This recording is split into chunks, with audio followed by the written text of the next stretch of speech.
about it. Government spent thousands to put a shrimp on a treadmill. Do you remember that? Hard to forget.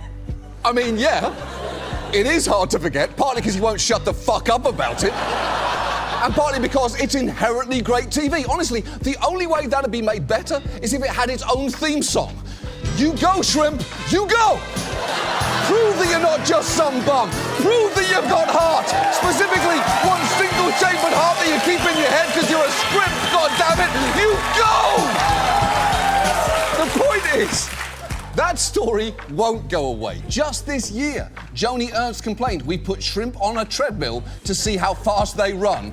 A complaint Elon Musk then tweeted out with the caption, "Insane wasting of taxpayer money." But there's a few things you should know. First, that video was from 2006, meaning that shrimp's been running since the Bush presidency. Second, that research was actually useful. A marine biologist and his colleagues were studying how changes in the oceans could potentially affect the ability of marine organisms to fight infections, which is relevant given that that impacts how much bacteria could wind up on a plate of seafood in front of you. And for what it's worth, the treadmill in that video actually cost less than $50 and was paid for out of the researcher's own pocket. So to recap, some guy used his own money to build a shrimp gym for the cost of 7 Subway cold-cut combos, all to try and keep shrimp enjoys from getting poisoned, and somehow that is academia run amok. Now, the other common attack on colleges is that they are havens of liberal indoctrination. For years now, Fox has sought out stories on so-called campus craziness, where something as minor as climate activists delayed the Harvard-Yale game gets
cold-cut combos, all to try and keep shrimp enjoys from getting poisoned, and somehow that is academia run amok. Now, the other common attack on colleges is that they are havens of liberal indoctrination. For years now, Fox has sought out stories on so-called campus craziness, where something as minor as climate activists delayed the Harvard-Yale game gets a lengthy unpacking on the 5. They live for this petty shit.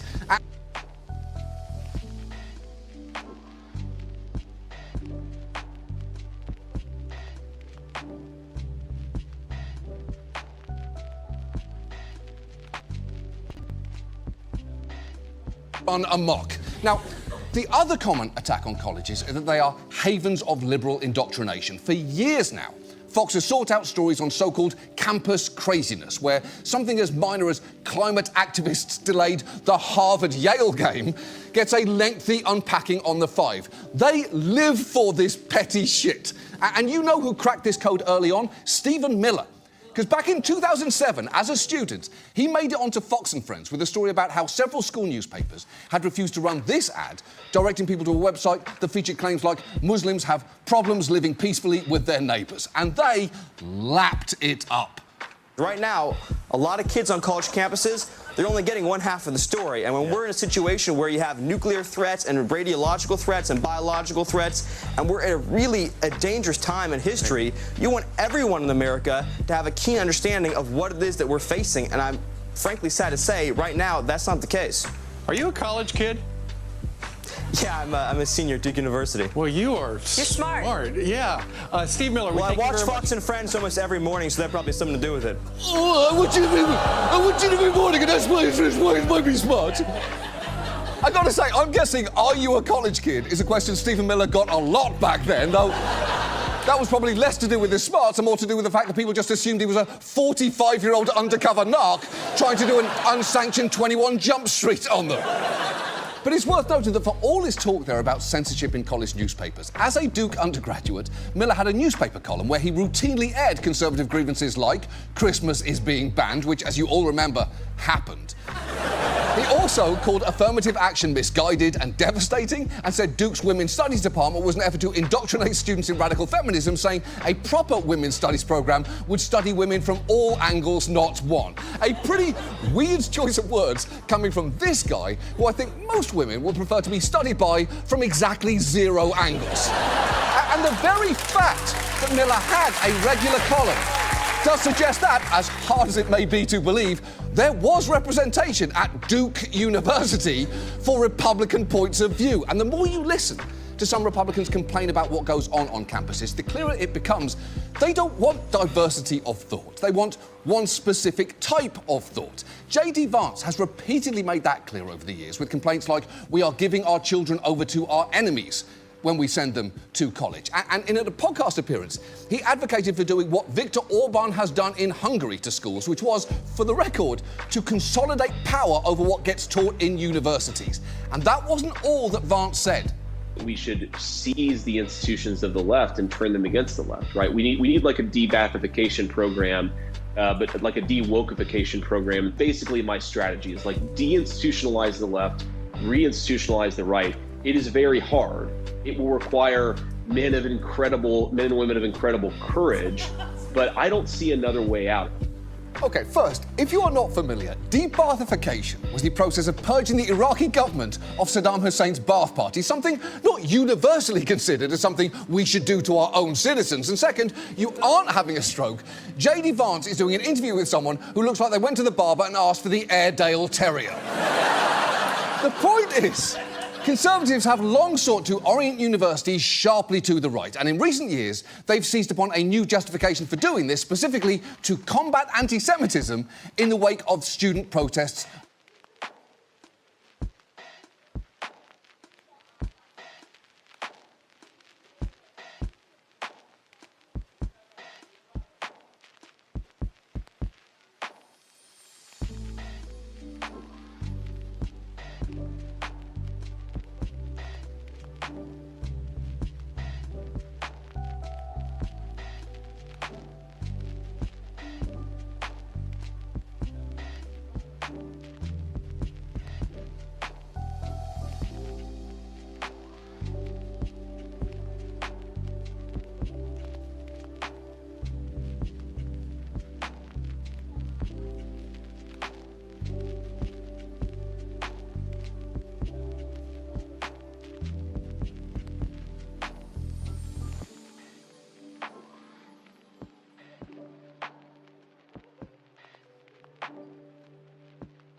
over Gaza. And look, we've talked about those having a stroke.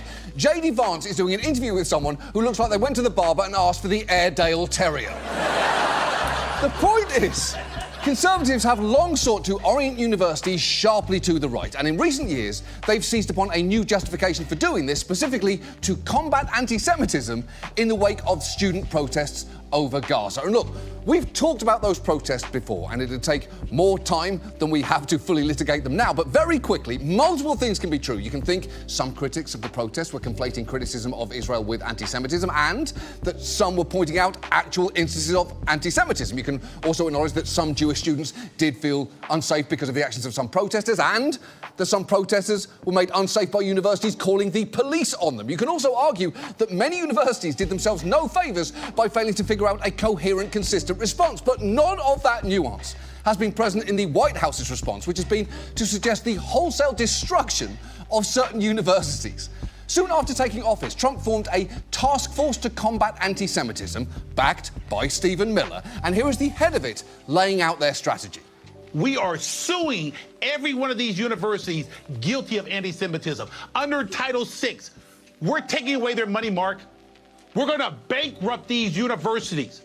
We're going to take away every single federal dollar. Wow.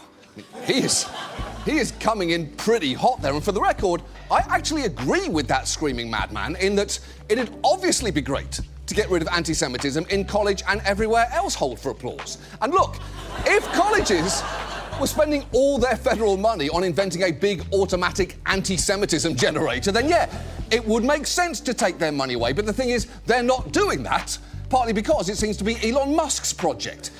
Instead, the money being taken away is largely going to research studies, and cutting those has nothing to do with ending anti-Semitism, as many university heads, like the president of Wesleyan, have pointed out. When Jewish students are intimidated or afraid to practice their religion on campus or are yelled at, it's horrible. But at Wesleyan and in many schools, the percentage of Jews protesting for Palestinians was roughly the same as the percentage of Jews on the campus generally. The idea that you are attacking anti-Semitism by attacking universities, I think is a complete charade. It's just an excuse for getting the universities to conform. Right, it's obviously bullshit. The very idea that Trump's actions are part of some great effort to defend the Jewish people is, as charades go, slightly less convincing than a toddler playing hide and seek. Wow, where's Brian? All I see is a chair and then most of Brian. What an illusion has been cast here. And there are some telltale signs that this isn't really about anti-Semitism concerns, with perhaps the biggest one being that all of this is coming from a president who, deep breath, reportedly kept a book of Hitler's speeches by his bed, dined with a Holocaust denier, brought people into his administration with records of advancing anti-Semitic tropes and conspiracy theories, including a spokeswoman at the fucking Pentagon, apparently said during his first term that Hitler did a lot of good things and asked his generals to be more loyal, saying, why can't you be more like Hitler's generals? Posted an image using the shape of the Star of David to accuse Hillary Clinton of being corrupted by money, was endorsed in his first election by both David Duke and the KKK, and also, just 2 months ago, told a rally crowd that thanks to him, they wouldn't have to deal with bankers who were, quote, Shylocks.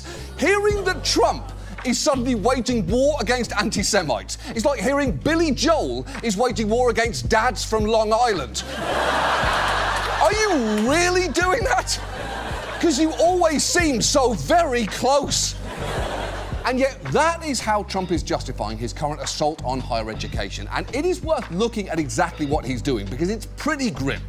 And let's start with one of his first major targets, Columbia. It was a prominent scene of protests over Gaza, and at the beginning of March, it was notified by Trump's anti-Semitism task force, you know, this guy's team, that its grants were under review. And while those sorts of Title VI investigations typically take months and sometimes years, just 4 days later, it announced its conclusions, and the administration, citing Columbia's continued failure to end the persistent harassment of Jewish students, cancelled $400 million in contracts and grants. Just a week later, it sent Columbia a letter giving them 7 days to comply with a new list of demands, which were extensive, including calling for the university to deliver a plan of comprehensive admissions reform and install new oversight of the university's Middle Eastern, South Asian and African Studies department. It was an extreme degree of government intrusion, which is what made it so dispiriting when this happened. Just in the last few minutes, we are learning that Columbia University will give in to demands from the Trump administration in order to restore hundreds of millions of dollars in federal funding. It appears that in some way, shape, or form, Columbia has agreed to pretty much all of the president's demands.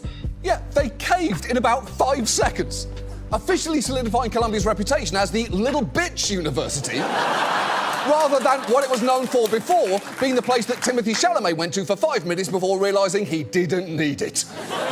But here is the thing. That capitulation didn't put an end to it, because the administration just kept escalating things further, freezing all of Columbia's remaining NIH funding, amounting to about $700 million in total, and even threatening Columbia's accreditation. And there is no guarantee the administration is going to stop making demands from Columbia, and why would they when they keep getting met? It's a situation that, understandably, has had a chilling effect on campus, as this professor explains. Nobody wants to express a controversial opinion about anything anymore. Michael Thaddeus teaches at Columbia and is a member of the American Association of University Professors, a national organization now suing the Trump administration. I'm a math professor, and math is a wonderfully apolitical topic. Math, in fact, has flourished under all kinds of authoritarian regimes. But my colleagues who teach history, political science, regional studies, they're terrified. OK. Setting aside the breezy, historically, we mathematicians have done great under dictators. It is not entirely fair to call math apolitical, because if you know how to listen, much of math has a lot to say, and some of it is very political. For instance, if you add 100 senators and 435 representatives, you get 535. And if you multiply that by 538, the number of electoral college votes, you get 287,830. Now, here is where it gets interesting. The zip code for the White House is 20500. If you add those numbers, you get, that's right, 308,330. Now, add to that the number 4,494, which is, of course, the corresponding number for the Ensuring Faith in Our Elections Act. Do we all see where this is going? Do we see it, guys? You get 312,824, and that is already pretty exciting. But if you multiply that by 17, the age, of course, George Washington was, the very first time he held office of any kind, you arrive at 5,318,008. And if you take that number and turn it upside down, pretty cool, right? Bang on, right? One of our writers spent an entire afternoon writing that joke. And I don't know if I should fire them or let them host this show from now on. Now, Columbia has since agreed to pay a $200 million fine to restore its frozen research funding, a move that its president has claimed safeguards our independence. But that is a pretty bold take from someone who was just successfully shaken down twice. Well, that was certainly unpleasant, but at least the moody president who hates honouring deals and loves winning fights will never try that again. Now, some universities did take a slightly different tack from Columbia, because when the administration sent a similar list of demands to Harvard, even throwing in some new ones like demanding an audit of the political ideology of the student body and faculty to determine viewpoint diversity, Harvard refused to back down. Instead, it sued the government in federal court, and in retaliation, the administration froze or terminated more than $3 billion in research grants and contracts with Harvard. The administration's also, among other things, launched multiple investigations into whether Harvard was discriminating against white men. One investigation, for instance, noted an increase among faculty of colour, women, and those identifying as non-binary, as well as a decrease in white men in tenure-track jobs. Now, Harvard actually secured a victory this week when a federal judge ruled the Trump administration had illegally cancelled its funding, which is what makes it so frustrating that some think Harvard might try and reach a settlement anyway, as the government can still appeal or mire the university in costly and time-consuming investigations. And I will say, the government going after big universities first is a smart strategy. For one, it is easy to hate Harvard and people who went there. And if you're not sure if you've met someone who went to Harvard, believe me, you haven't. Because they would have brought it up within the first 5 fucking seconds of meeting you. But as this academic points out, if Harvard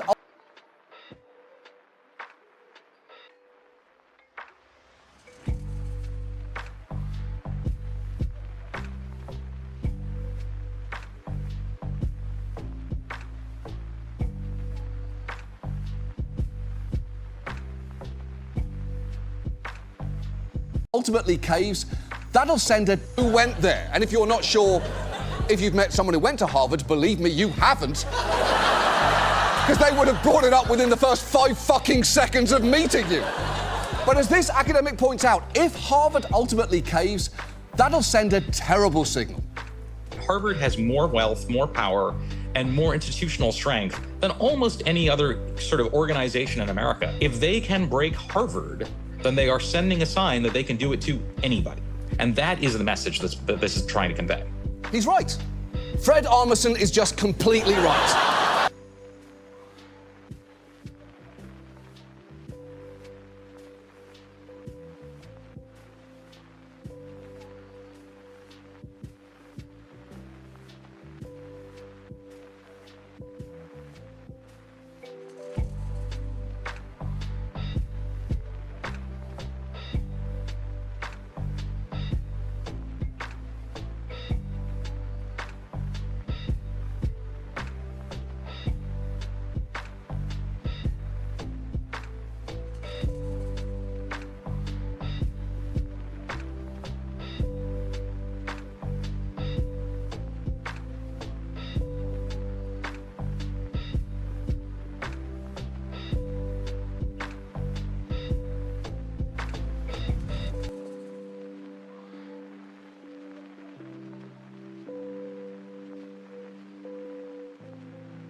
Do it to anybody.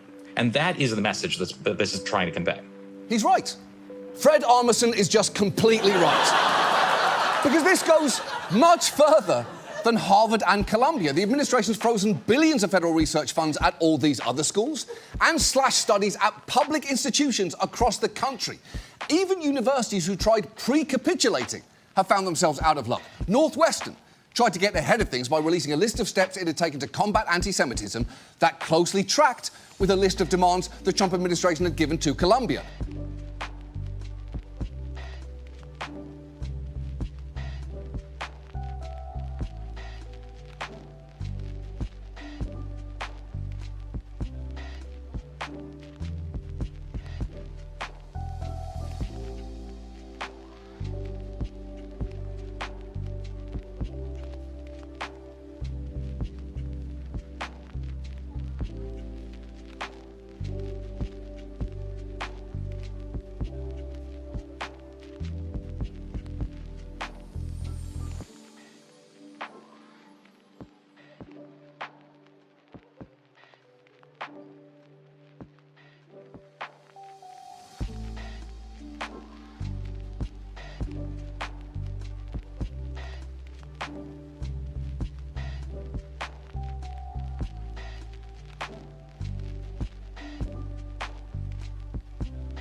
Other schools and slashed studies at public institutions across the country. Even universities who tried pre-capitulating have found themselves out of luck. Northwestern tried to get ahead of things by releasing a list of steps it had taken to combat anti-Semitism that closely tracked with a list of demands the Trump administration had given to Columbia. But it was targeted anyway several days later, with more than $790 million of their grants frozen. Those funds still have not been unfrozen, even though on Thursday, the university's president resigned. And there is an irony in him being pushed out to fight anti-Semitism on campus, given that he is a Jewish descendant of Holocaust survivors. And that is the thing here. For all the talk about how the government's current assault is a direct response to the Gaza protests, here is J.D. Vance back in 2021 spelling out the whole playbook. We go to the universities, we use the hundreds of billions of dollars that we send to them as leverage, and we say, unless you stop indoctrinating our children, unless you stop indoctrinating our entire society, you don't get another dime of our money. That will stop it very quickly, but we've got to have the willpower to go and actually do it. Right, and that is the exact same plan as now, just hastily remodeled to be about fighting anti-Semitism and expecting no one to notice. It's basically the rhetorical equivalent of when a random business clearly used to be a Pizza Hut. Oh, tax accounting my arse. You're not fooling anyone. The place still stinks of stuffed crust. And at this point, it's worth talking about what we are losing here, because the administration has been slashing grants at Columbia and Harvard as a form of ransom, but other times, as with the cuts directed by Doge, to send a clear message about what sort of work is no longer in favour. Internal documents have revealed many of these specific grants targeted were singled out because they dealt with things like gender identity, DEI in the scientific workforce, and environmental justice. And the end result of all this is, as one researcher put it, the science in this country is going to be destroyed. Disruptions in NIH grants have already affected research on things like Alzheimer's, cancer, and substance use. And the thing is, even if Trump's cuts get reversed, you can't always start and stop studies whenever you like. Some involve clinical trials and human patients who will now find themselves suddenly without treatment, as this cancer researcher explains.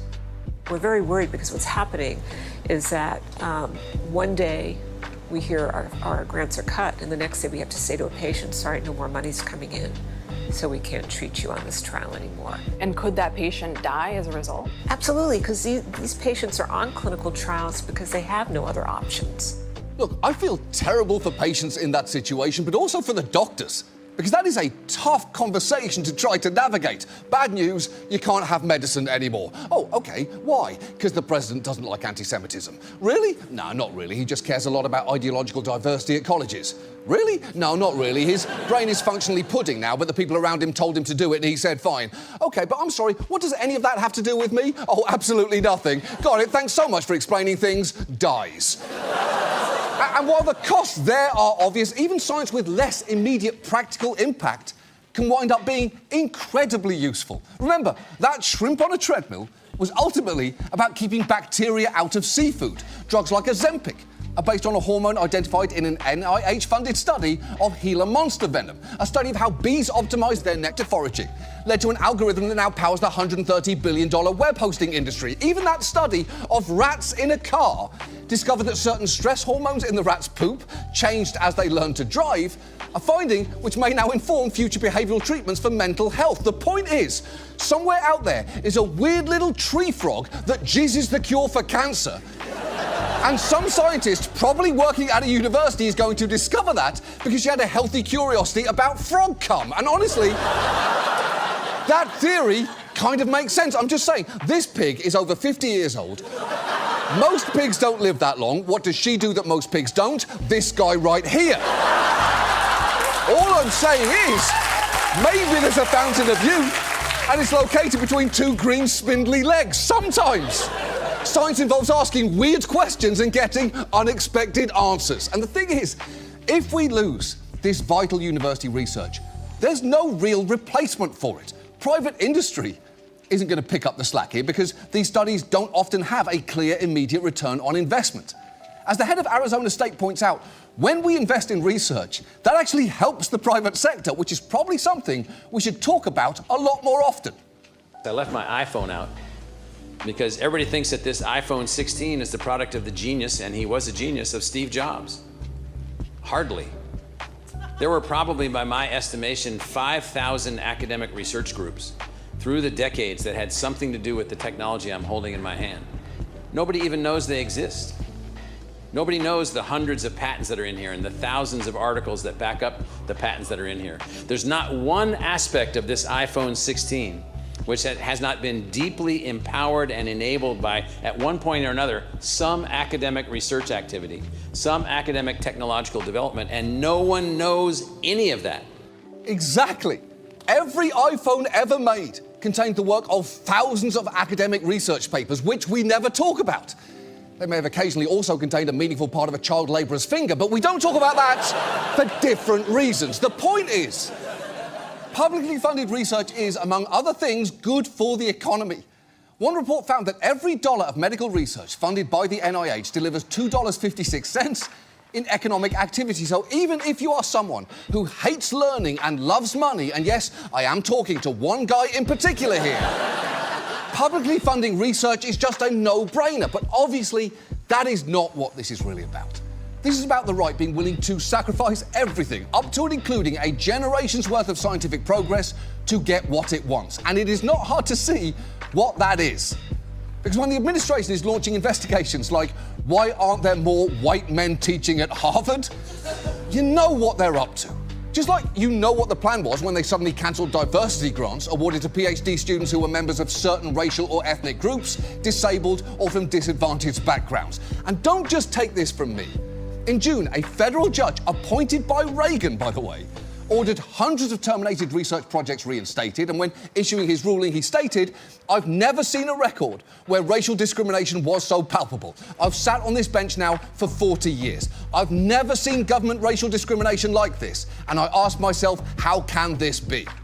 And while I appreciate him being willing to call this what it is, I should note the Supreme Court decided last month, 5-4, to block that judge's order, allowing the administration to pause paying out grants to researchers as the case proceeds in lower courts. So, where do things go from here? Well, I don't really know, and I'm not sure that this administration does either, but even if there is not a fixed destination, there is a clear direction.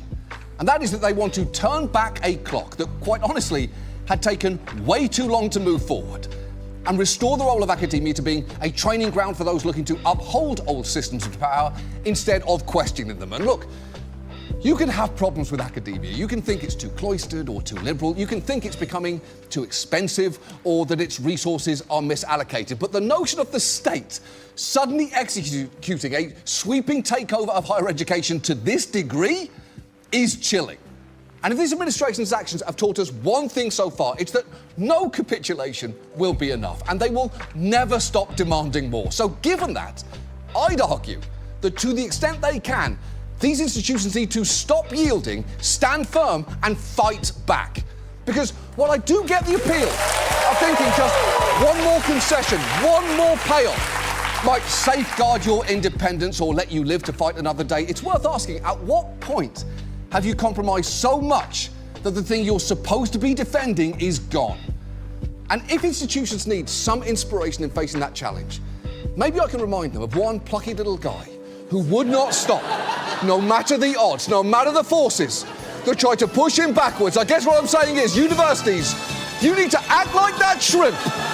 Get your head down and pump your 20 legs like your fucking life depends on it. Get out there and show people who you are. Go! Go! Go!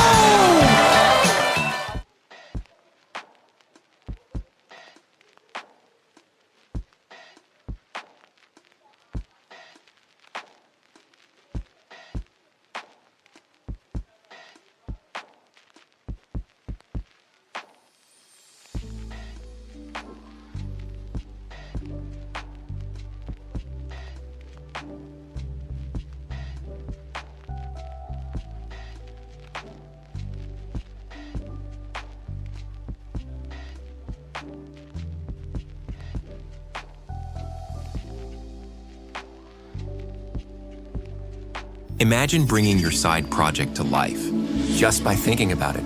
Meet Base 44. We have been struggling with high nitrate levels in our source water. It could be farm runoff, fertilization, number of things. Nearly every Iowa county in the Hawkeye State is battling against manure being released into their water. 11.12, that is over the limit. Treatment plants across central Iowa are having a hard time treating it. We have what was at one time the largest nitrate removal facility in the world, and unfortunately even that wasn't able to keep up with the level of nitrate that we're seeing in the rivers. We have beaches in Iowa, but they're closed. They have algae, they have bacteria.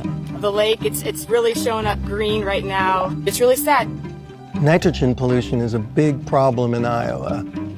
It's dangerous for people and for the environment, but there's also a whole other side of this story that's frankly more troubling. It's about the big and powerful vested interests who have really allowed the contamination on such a wide scale. I don't think it would be a surprise to anyone that there's pressure on legislators and government officials from special interest groups. The status quo in Iowa is working for some people and not working well at all for many others.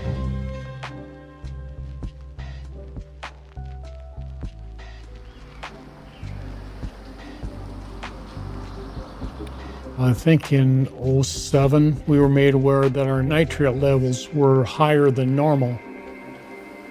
Everybody is connected to a farmer. Everybody is connected with somebody who has had cancer. I'd say 4 or 5 people for sure. Everybody knows that amount who have died of cancer. And it's becoming creepy. I'm Steve Pick. I'm in Remsen, Iowa. I'm 67 years old and I've been here most of my life. I was a city clerk in utilities for about 34 years.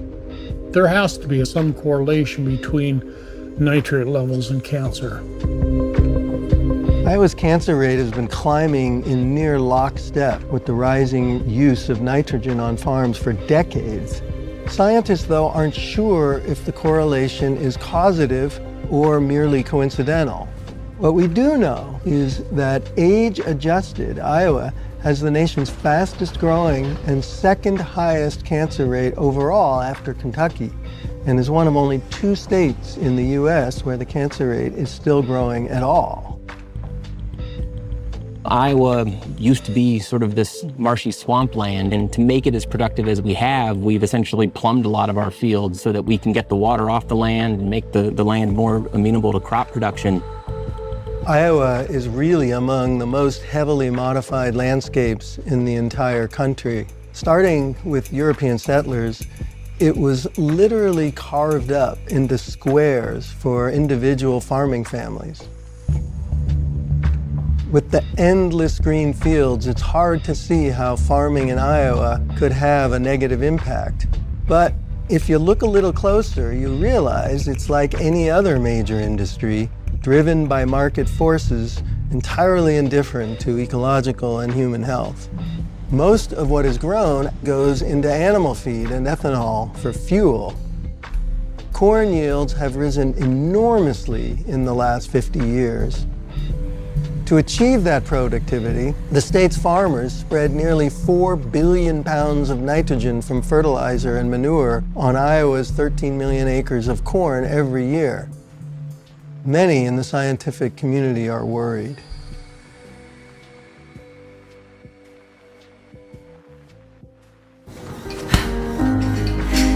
Almost done.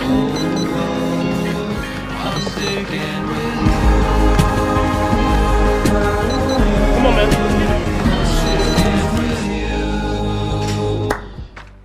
Why can't I make any changes without an admin approval? Why? With Monday.com's intuitive.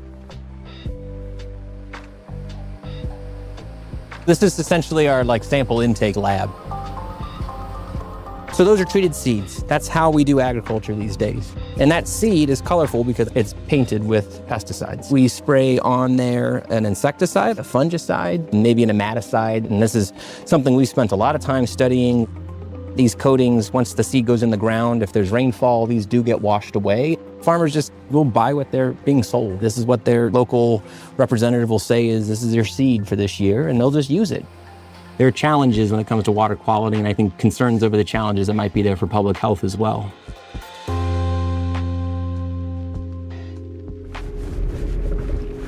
This is our well field here that supplies our water. We had one bad well. Well number 8 was extremely high. To get the nitrate out of the water, Steve Pick organized the community of... This is our well. When it comes to water quality, and I think concerns over the challenges that might be there for public health as well.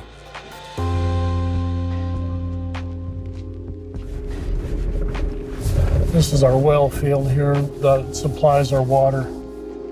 We had one bad well. Well number 8 was extremely high. To get the nitrate out of the water, Steve Pick organized the community of Remsen, raising hundreds of thousands of dollars to buy almost 100 acres of farmland above the well field.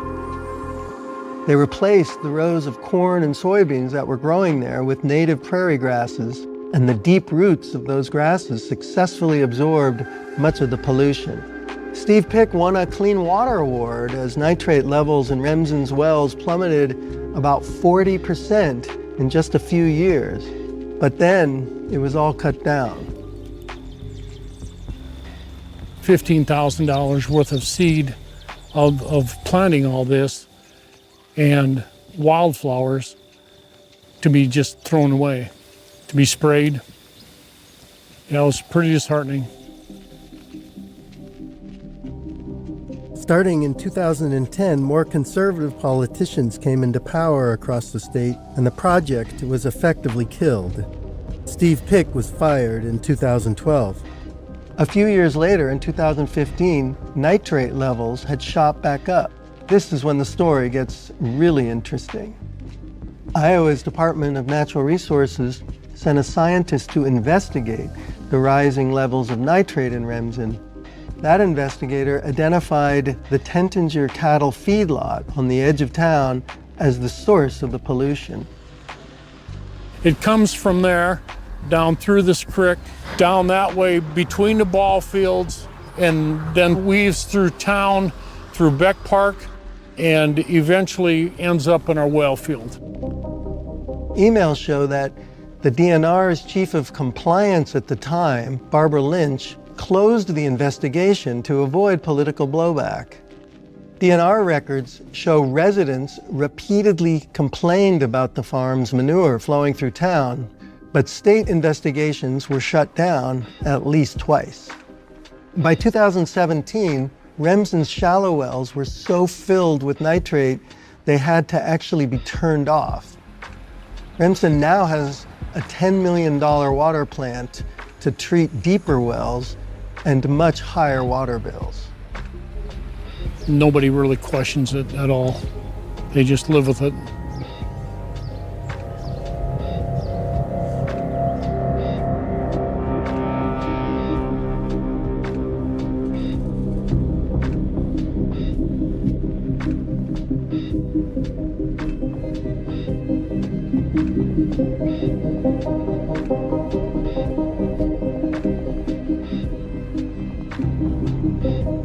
Political interference like that is not unusual in Iowa.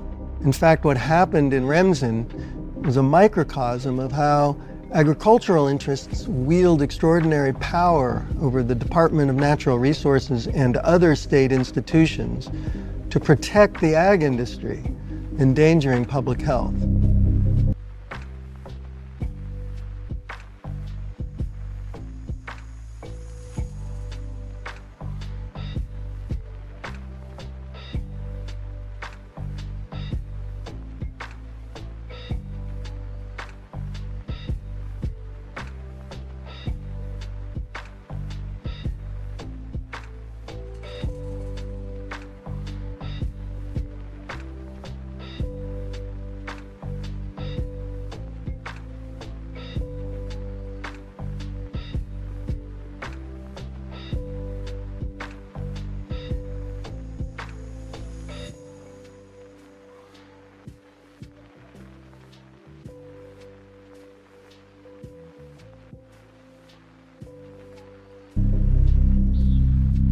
Over the Department of Natural Resources and other state institutions to protect the ag industry, endangering public health.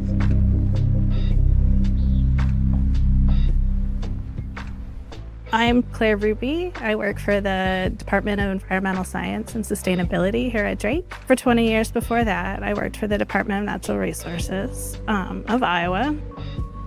In 2019, Claire Ruby co-wrote a research paper that was led by Chris Jones of the University of Iowa. The 2019 paper, oh boy. That report examined the waterways around Remsen in northwest Iowa, where livestock feedlots have proliferated in recent decades alongside a leap in crop farming. Nitrate is a byproduct of both. What the paper showed was that there was a doubling of nutrient application in those watersheds, leading to significantly higher nitrate concentrations in the surface water. It's completely unnecessary. Folks aren't just applying what is needed to grow those crops. I discovered that there was a meeting about this with a number of the powerful ag players. I looked through the door and I saw on the screen a PowerPoint that talked about activist scientists. And things really went downhill after that. At that meeting was a group called the Iowa Farm Bureau. Advocating for family farms on issues raised by local farmers, the Iowa Farm Bureau fits the true definition of a grassroots movement. Simplify your moving experience with the Mayflower Personalized Move Portal. It's how smart. The Iowa Farm Bureau projects a wholesome image, but essentially it's a lobbying machine for the big ag businesses in Iowa. These guys don't look exactly like the typical farmer. Established in 1918, the Iowa Farm Bureau includes all kinds of investors and bankers and lawyers and goes far beyond farmers. It has unusually deep pockets for an industry trade group as well, thanks to corporate profits that it earns from an insurance subsidiary that's very large. The IFB is so influential that it was able to insert entire passages from its own publications without any citation into an early draft of the Iowa Nutrient Reduction Strategy, the state's voluntary blueprint for reducing nitrogen and phosphorus emissions. This regulation-free rule book is what allows the agricultural industry to operate on a volume imperative. The system involves farmers who are incentivized to maximize harvests by huge demand for livestock feed, and also the federal mandate to turn corn into ethanol for auto fuel. The federal government basically indemnifies them against losses by subsidizing crop insurance.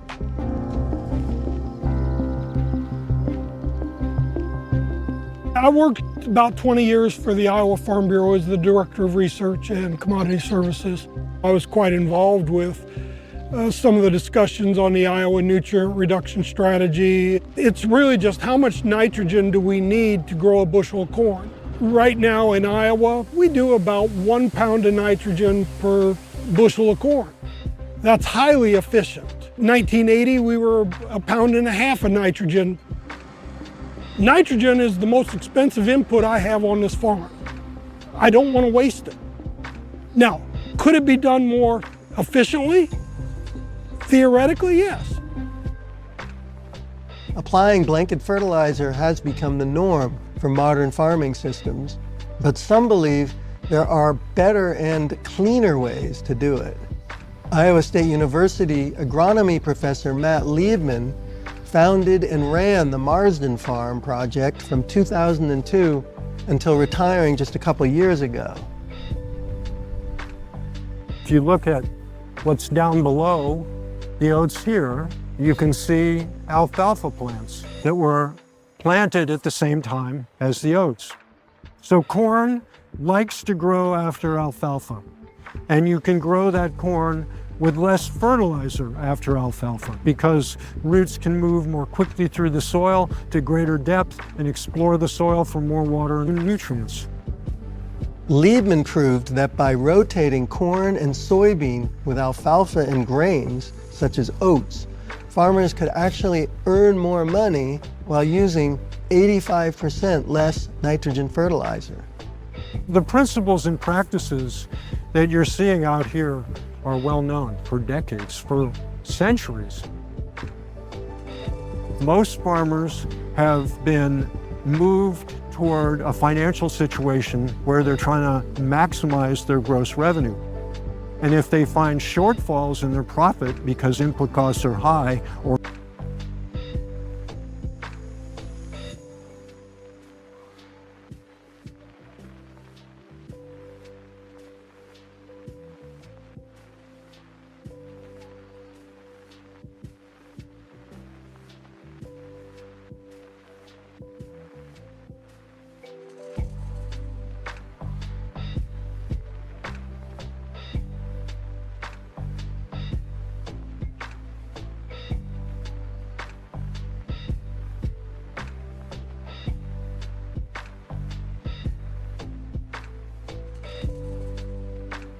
toward a financial situation where they're trying to maximize their gross revenue. And if they find shortfalls in their profit because input costs are high or market values are low, the government, through your subsidized insurance, helps them maintain profitability. Because we don't assign a cost for externalities for what happens downwind, downstream, and downhill, the production economics favor the high use of inputs and the high use of farming practices that don't necessarily translate into good environmental and human health outcomes.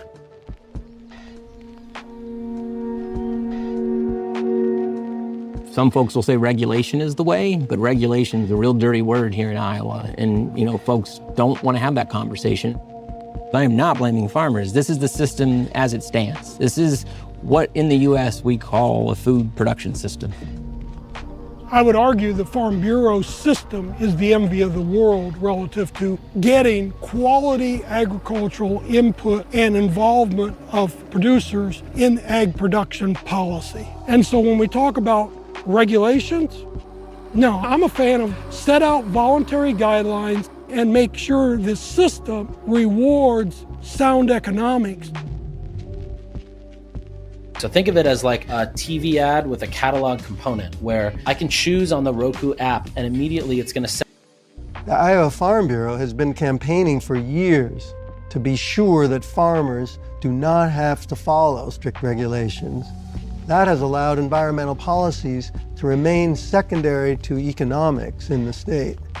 Lobbying records in the state legislature show the IFB has consistently opposed and tried to repeal any measures that could take up farmland for other purposes, such as solar panels and environmental restoration.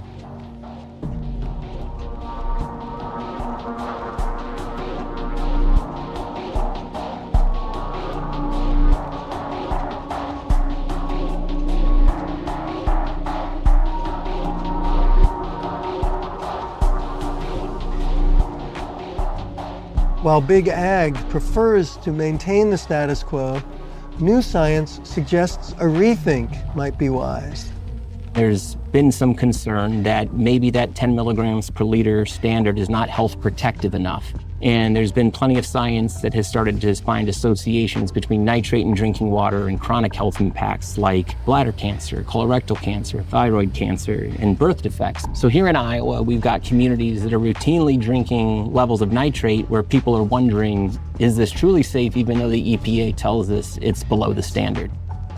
Back in 2010, the EPA acknowledged that there was new data around nitrate and chronic health effects that suggested that they needed a new health assessment. But here we are in 2025, and we have not completed that health assessment. Today, I'm pleased to make the largest deregulatory announcement in U.S. history. For years, federal environmental laws and the U.S. Environmental Protection Agency have really stood in as nature's last line of defense in Iowa and elsewhere. Now, though, the current administration wants to disband EPA's Science and Research Division, the only branch that does these risk assessments, as President Trump seeks to slash EPA's budget by more than half. What happens downstream of us, this just kind of keeps continuing and continuing and continuing all the way to the Gulf, really, where you see the hypoxia zone. This is a whole interconnected system. This is not isolated to us. Why do the fish kills keep happening? It's death by 1,000 cuts. We just keep doing this over and over. So it's not just a drinking water problem, it's an ecosystem problem. But we've gotten used to it. It starts to feel normal.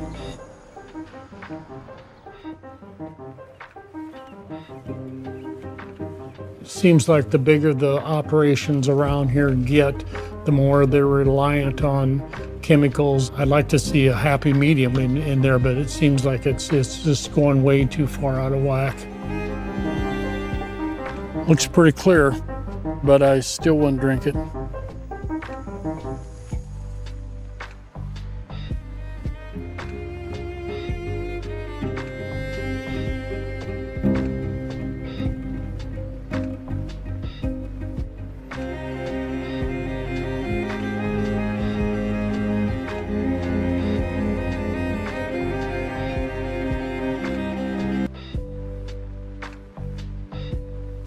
But it was also a logistical battle. And that logistical story begins. Imagine being able to build anything just by thinking about it. Meet Base 44. The new oral vaccine developed by Dr. Sabin. This is a sugar cube with some pink syrup on it. Likely more than 100 million of these were distributed around the world. But these cubes are just one element in the amazing logistics of the polio vaccine. We'll chronicle the creation, approval, and distribution of this vaccine, and pick the most surprising elements of the logistics and how it worked to crush polio. We'll meet the sacred monkeys and see their abandoned cages. We'll find forgotten testing prisons and learn how Soviet experiments changed American policy. We'll track the portion cups and cardboard boxes to learn how they saved millions of lives. The new oral vaccine developed by Dr. Sabin.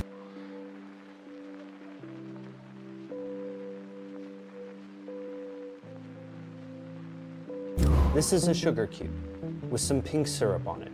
Likely more than 100 million of these were distributed around the world. But these cubes are just one element in the amazing logistics of the polio vaccine. We'll chronicle the creation, approval, and distribution of this vaccine, and pick the most surprising elements of the logistics and how it worked to crush polio. We'll meet the sacred monkeys and see their abandoned cages. We'll find forgotten testing prisons and learn how Soviet experiments changed American policy. We'll track the portion cups and cardboard boxes to learn how they saved millions of lives with sugar cubes, just like this. So during this video, I'm going to fill 1,000 of these paper cups with 1,000 sugar cubes and some syrup, because it's a great symbol for this story. This story is a story of logistics, and it starts with an island full of monkeys. There's still a monkey island, one off the coast of South Carolina. It sits here, and it's called Morgan Island. It's home to 3,000 rhesus monkeys who live there. And it's a descendant, at least as an idea, to the creation of the polio vaccine. So how did we get there? There is a political cartoon from the 1960s that I think is great. It says, he's a victim of a very rare disease called polio. The doctor actually has to explain what polio is, and to some degree we live in that amazing, unimaginable world today. As of July 2025, there have been well under 100 cases. So what was polio? People needed to learn how it was transferred. It was a kind of mystery. It could kill people, but it's best known for the paralysis that it caused. The iron lungs that you might be used to seeing, they helped people with respiratory paralysis breathe. It was especially frightening because it affected children. This chart shows weekly cases of poliomyelitis, polio, before a vaccine was fully licensed. You can see that the high week had more than 4,000 cases in the United States. There were some weapons to blunt the march of polio, including preventative attempts like gamma globulin, which at the time was believed to increase protection. But a vaccine was always the goal. My argument is that the fight against polio is often described as the search for a magical vaccine, and it was, but it was also a logistical battle.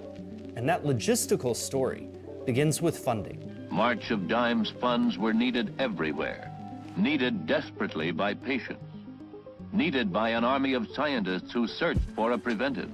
The National Foundation for Infantile Paralysis, better known as the March of Dimes, had 3,100 nationwide chapters and the ability to distribute grants to promising polio vaccine developments.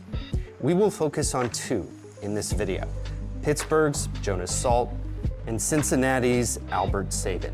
Initially, the key difference was their approach. Salk used a killed virus vaccine that would be injected.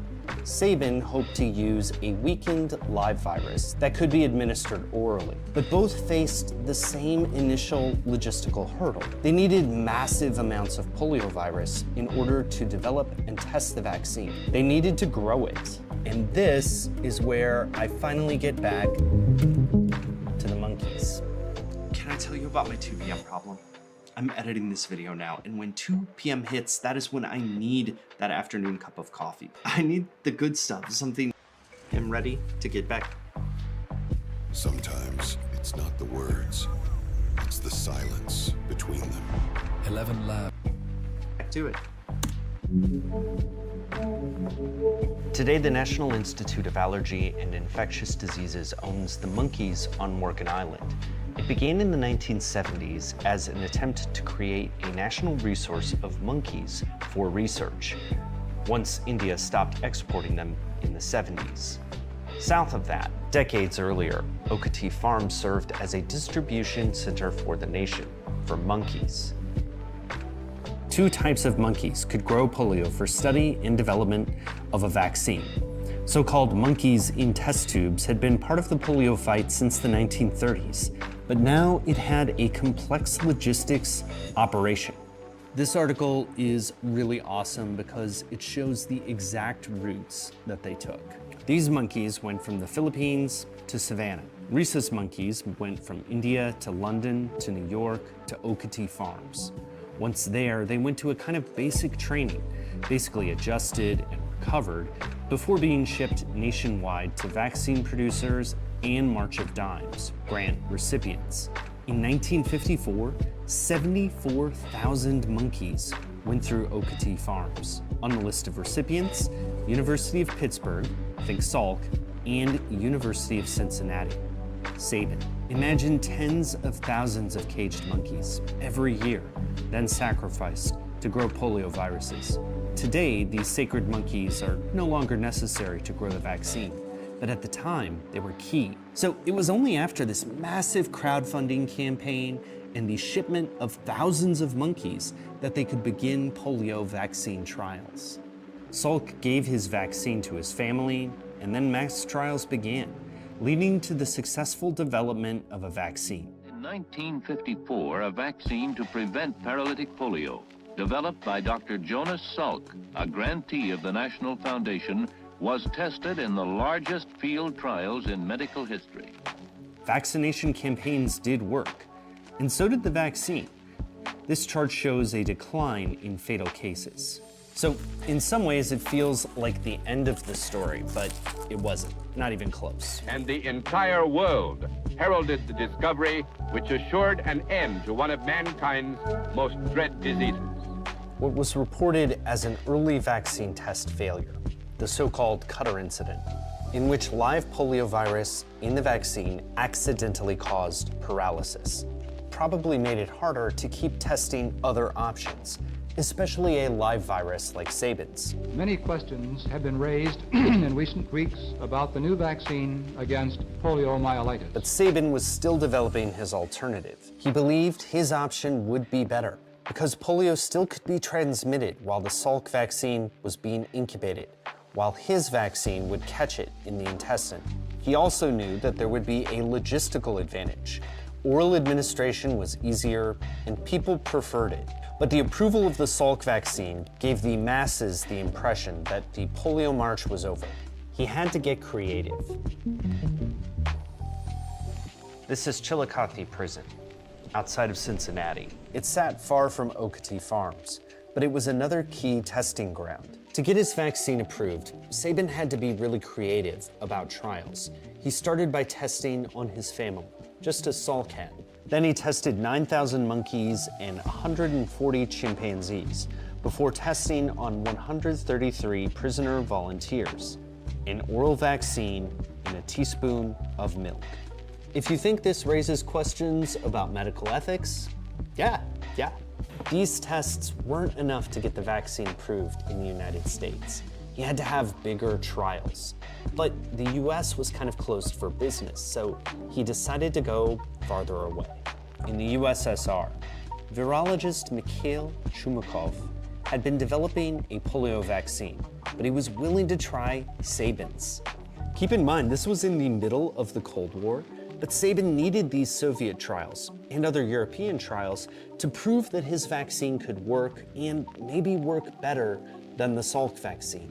Look at this paper by Chumakov from 1961. It lists 77 million vaccinations in the USSR and distribution of vaccines to countries like Hungary, Japan, and China. As importantly, the vaccine worked well, and even better than Salk's. This chart shows USSR regions that used a killed vaccine, like Salk's. This line shows the ones that used a live vaccine, like Sabin's. So Sabin's polio vaccine, it does this insane end run around the Cold War to save lives. On the strength of that, it was approved in the United States in 1961.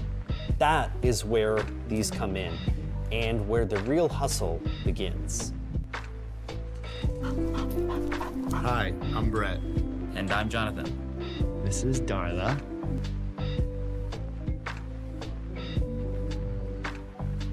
The oral vaccine had another advantage. By vaccinating many people at once, you could stop the ability for polio to spread. The vaccine was about timing. Sabin oral Sundays began crossing the country. Will you answer SOS?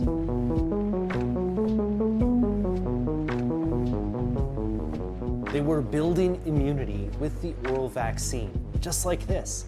Now, sometimes the vaccine was clear, sometimes there wasn't a colored syrup, but this was basically how polio was defeated in the United States, through immunity campaigns at the grassroots level. The song, "A Spoonful of Sugar Makes the Medicine Go Down," was inspired by this. But it didn't just help the medicine taste better, it sent it across the country and the world.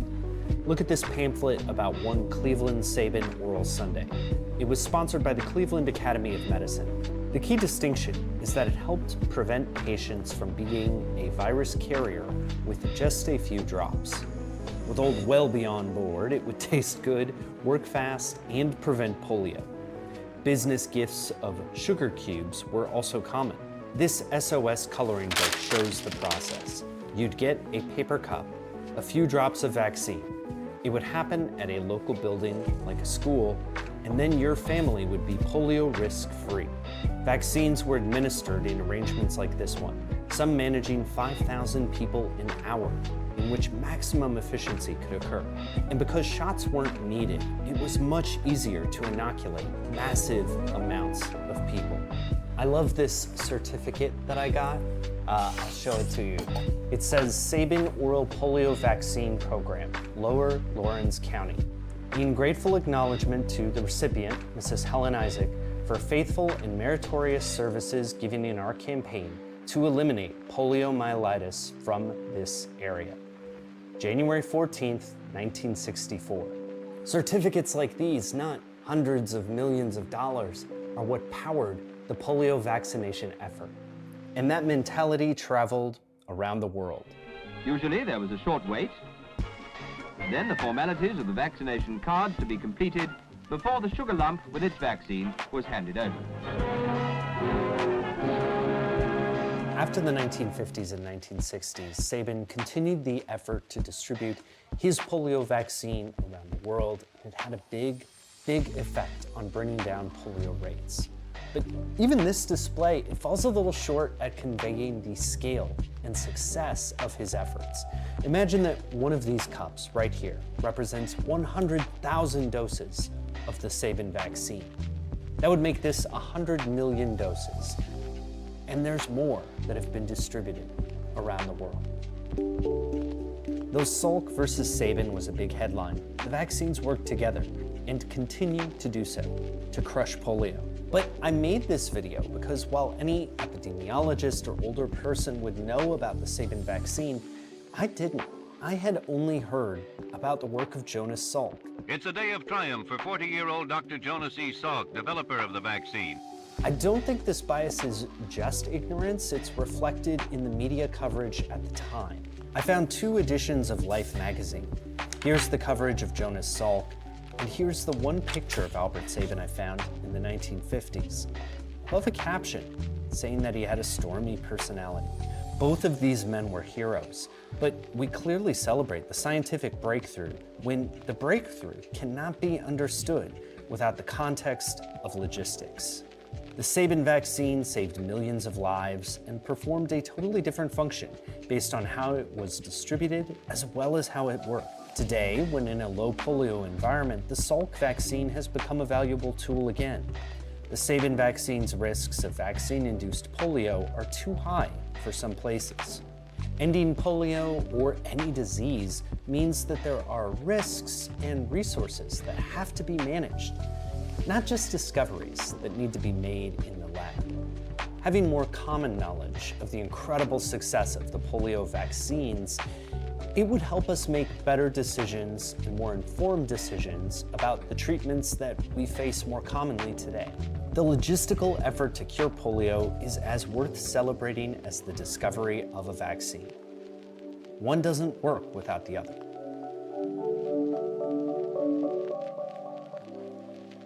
Hey, that's it for this one. Thank you for watching. If you haven't been here before, this is a channel where I talk about business and technology and history and how they all affect the world that we live in today.